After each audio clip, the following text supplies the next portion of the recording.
ค่ะสวัสดีค่ะพ่อก็ส่องตันหน่อยเมื่อนี้บ่มีตลาดค่ะแล้วเราก็สิทำความสะอาดตลาดก็คือกวาดเรียบร้อยแล้ว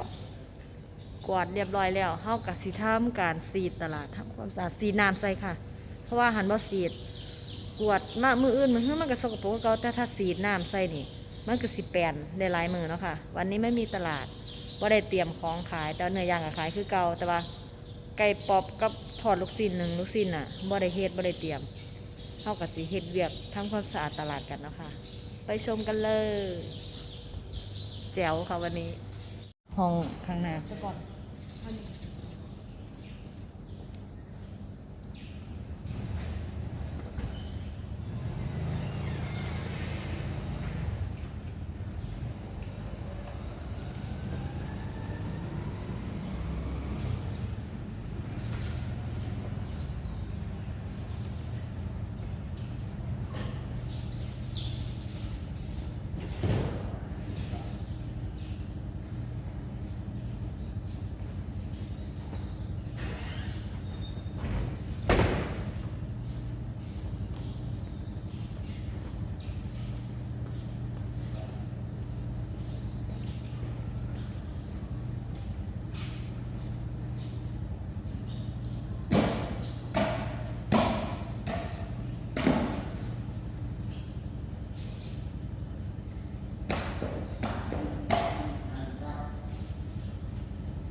อ้ยทุกคนพายุเข้ามาแล้วมันน่ากลัวมากสังกะสีเฮือนพ่นกับสิปิวละ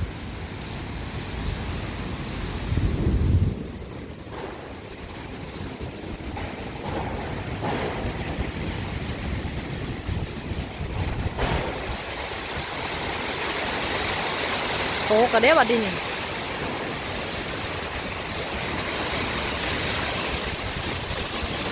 ปิดแล้วครับปิดประตูแล้วย่า